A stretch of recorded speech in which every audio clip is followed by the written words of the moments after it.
Ayan, ito yung ating finished product. Ito yung nagawa natin ng isang bilaong puto. Good morning! For today's video ay itatry nating magluto ng ready mix na puto cheese. So, nabili ko to sa Lazada. Dalawang box. Balik, bawat isang box ay 400 grams.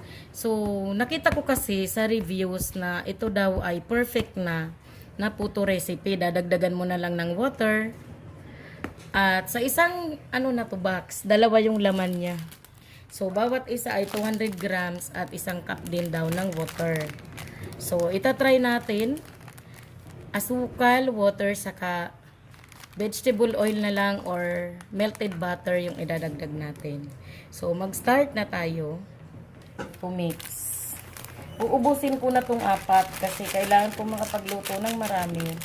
Kasi gagawa tayo ng 3 bilao na mga kakanin. So, isang bilao doon ay magagaling dito sa puto mix. Lalagyan ko to ng cheese siguro para mas okay. So, wala naman sinabi na kailangan pa ng baking powder. Wala na rin sinabing kailangan pa ng egg. Kaya di na tayo dito maglalagay ng egg saka baking powder. Asukal lang kasi yung nabanggit na kailangan ilagay. Pero titingnan pa rin natin kung okay ba talaga yung outcome. Kung aalsa ba talaga. Or kung masarap kasi wala rin sinabi na kailangan pa tong lagyan ng gatas.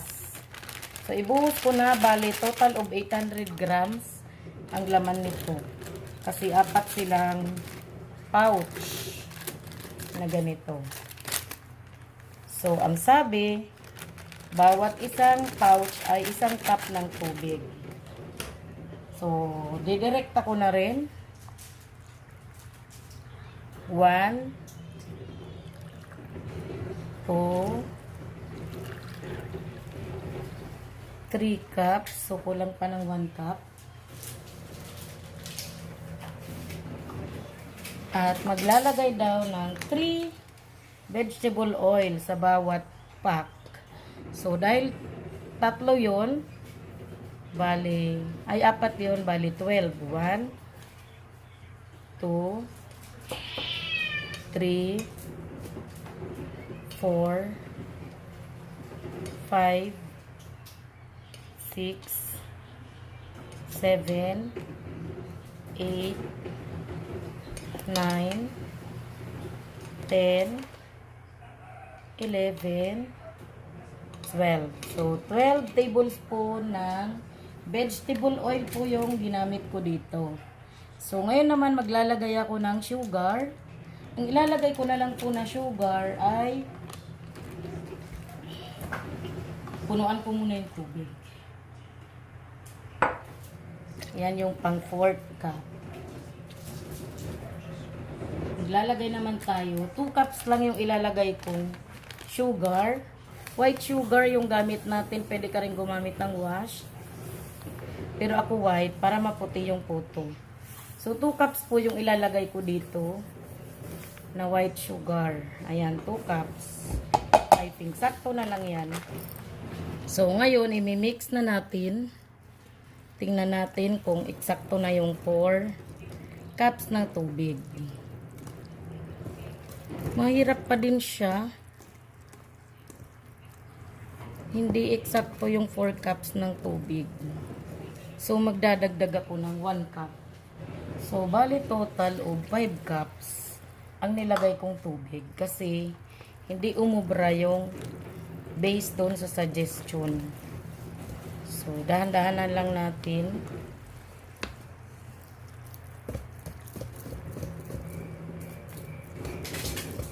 Nahaluin. So, wala na pong ibang nilagay kundi ang water,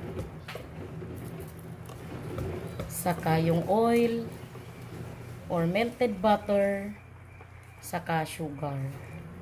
So, ayon dun sa instruction, 1/2 cup daw bawat pouch. Kaya, sa 4 na pouch, ay 2 cups na yung nilagay nating sugar. So, ang hindi lang tama dun sa instruction ay dapat daw ay 4 cups lang ng tubig, pero hindi siya umubra. So, 5 cups po ng tubig. Yung standard measuring cup natin, yung ginamit kong measuring cup.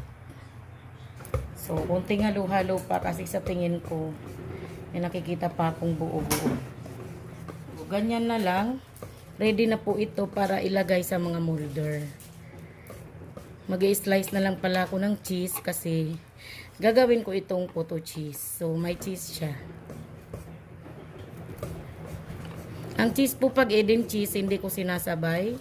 8 minutes po, pinapakulo ko. Or 10 minutes na lang. Gawin natin 10 minutes.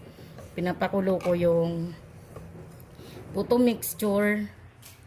Saka ko nilalagay ang cheese. Tapos 2 minutes ulit na isasalang para medyo melted siya. Okay.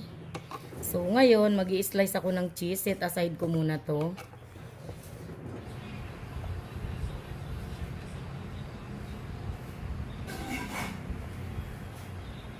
Susubukan natin kung gaano kaganda tong ready mix na puto. Yan. 2 tablespoon ilalagay ko sa bawat ano.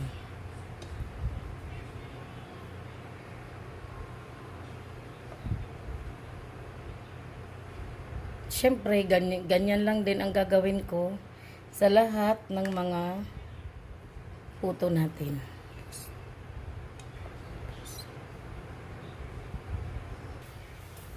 Ayan, ready na din yung mga bilao. Size 15 to na bilao yung paglalagyan natin.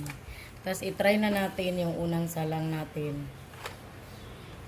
So, syempre, kagaya pa rin ng dati, tatakpan natin ng may tela. Ayan, 10 minutes ko yan i-steam kasi large size po yan. Tapos, 2 minutes after mailagay yung cheese. Ayan, na-slice ko na rin yung cheese natin. Ready na to mamaya.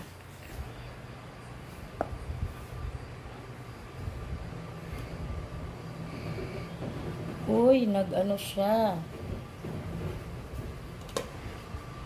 Ilalagay natin ang mga cheese. Kinamot na lang ang cheese. Ganito pala yung ready mix na puto. Siya ay pumuputok sa ibabaw. Yan. Isasalang natin siya ulit ng 2 minutes para matunaw yung cheese. Dito sa pangalawang salang natin, itatry natin na isabay natin yung cheese sa pagpapakulo natin. Kasi baka hindi naman siya matunaw. Gawa ng makakapal naman to yung mga pagkakahiwa ko ng cheese. So, itry natin na isabay natin kung may maiiwan pa ba sa cheese. So, pangalawang salang natin to. Ayan, ito na yung unang salang natin. So, napansin ko na hindi naman ganun ka natunaw yung cheese sa 2 minutes. Kaya, yung pangalawang salang, isinabay ko na lang yung cheese niya. Ayan, itry natin itong unang salang natin. Bali, 12 minutes yung lumalabas ang cooking time nito. Ayan. Tingnan natin, oh. Ayan, ang ganda, oh. Walang natira. Walang natira sa molder. So, ibig sabihin, perfect. Tapos, yung alsa niya, oh, tingnan mo. Perfect din yung alsa. Ang ganda-ganda niya. Ayan, oh, tingnan nyo. Sobrang perfect. Ayan, ito naman yung sinabay na natin yung cheese. So, kung mapapansin nyo, maganda rin naman siya. Kaya, yung mga susunod, ay isasabay na lang natin yung cheese. Ayan, oh. Parehas din naman siya, oh, umalsa rin. Maganda rin yung umbok niya, maganda rin yung alsa at nag-crack din siya sa gitna.